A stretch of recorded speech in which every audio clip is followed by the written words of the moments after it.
I could always talk about the scripted weather. Yep, the script coming down from Raytheon Corporation, Lockheed Martin. But why waste our time, as I said yesterday? So, war is peace, freedom is slavery, and ignorance is strength.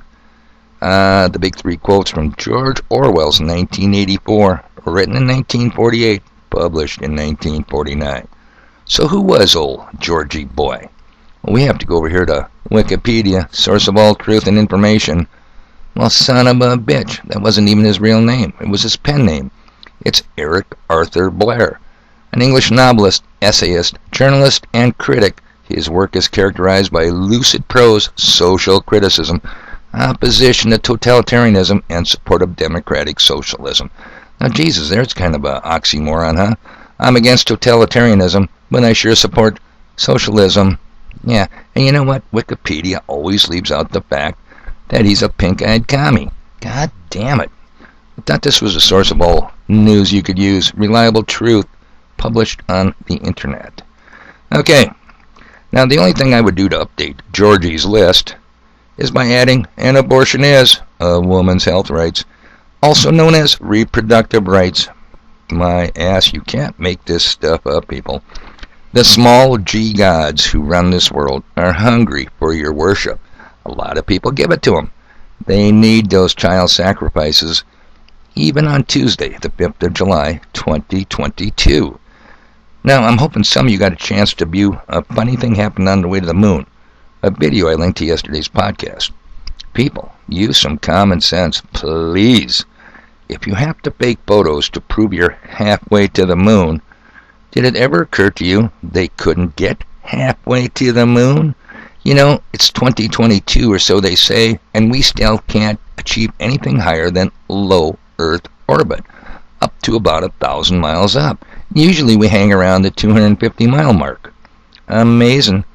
But 1969, and 4 or 5 times after, they achieved it.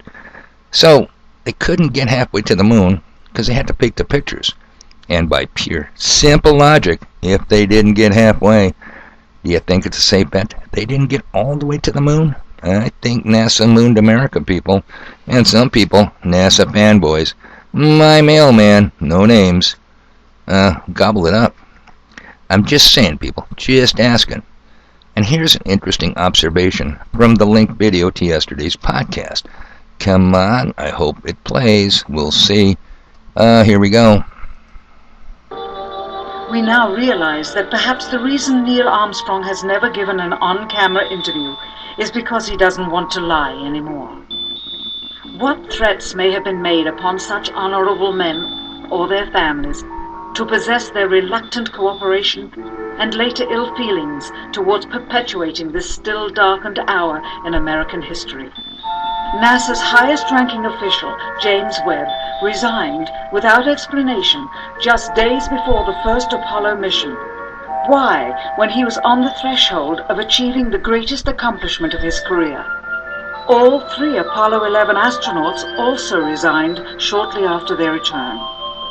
On the 25th anniversary of the event, in 1994, Neil Armstrong made a rare public appearance and held back tears as he spoke these brief cryptic remarks before the next generation of taxpayers as they toured the White House. Today we have with us a group of students among America's best. To you we say, we've only completed a beginning. We leave you much that is undone.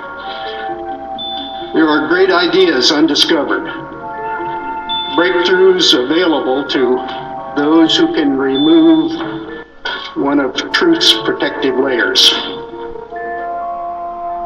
He is that layer. Yeah, truth's protective layers. What truth needs protecting? Yeah, how about they never got to the moon?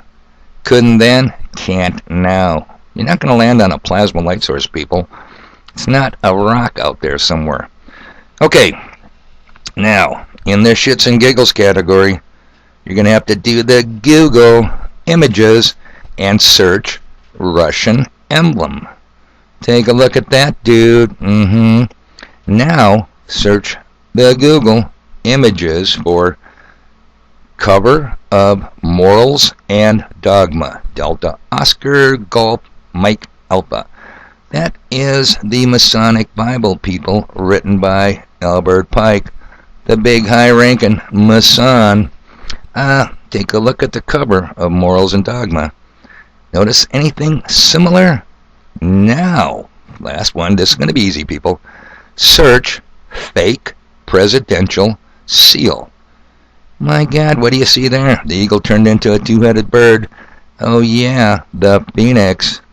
So which presidential seal is really the fake? The eagle or the two-headed phoenix? The Masonic symbol, people. America wasn't founded on Christianity. That is pure bullshit. It was founded on Masonry. I mentioned the New Atlantis, a book written by Sir Francis Bacon a long time ago in 1626. I mentioned that before. And when was America founded? They say 1776.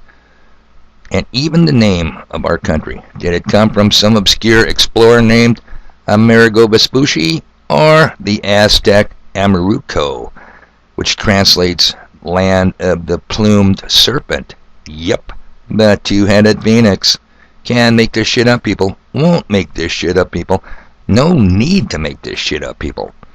The phoenix reemerges from its old burned nest, resurrects into a new life, or you have to destroy the old world order to usher in the new world order, the new liberal world order. The Great Reset, people, wherein you will own nothing and be happy. BlackRock, Vanguard, they can own all the property.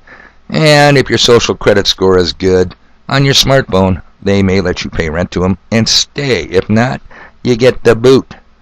So, let me just put it this way. We have been lied to on so many fronts. Okay, now finally, are you guys subscribed to Golf Alpha Bravo yet? And if not, why not? I just can't figure it out. Afraid of your government? Well, you should be, but nothing you can do about it. Because I'm only asking, if you're subscribed, are you following my timeline? And I'm only asking because if you did, you saw a video that only aired once after 9/11 from Judy Woodruff on CNN Live. Let's see if I can get this baby to play. Here we go. Pentagon, CNN's military affairs correspondent, Jamie McIntyre. And Jamie, you got very close to where that plane went down. That's right, Judy. A while ago, I walked right up to next to the building. Firefighters were still trying to put out the blaze. The fire, by the way, is still burning in some parts of the Pentagon. And I took a look at the huge gaping hole that's in this sideway, but from my close-up inspection, there's no evidence of a plane having crashed anywhere near the Pentagon. The only site is the actual side of the building that's crashed in, and as I said, the only pieces left that you can see are small enough that you could pick up in your hand. There are no large tail sections, wing sections, a fuselage, nothing like that anywhere around. How about the goddamn big-ass jet engines? Oh, no, none of them. You know why, people? Because it wasn't an aircraft. Can you say cruise missile? Yeah, you might want to try that. Okay, let me put it this way. If you're not on Golf Alpha Bravo, you're missing out on a lot of information. News you can use. 911 changed America. And oh yeah, they lied about that too. Bad emergency laws enacted. The Patriot Act. The Department of Homeland Security was created. The blue shirt gropers, perverts at the Transportation Security Administration, TSA. Endless no-win wars. Hey, what do you think of the Ukraine? You might want to ask who benefits. I dare not say, people. But Murray knows. By the way, he was at the bottom feeder pit yesterday. My bad luck. I got stuff to do.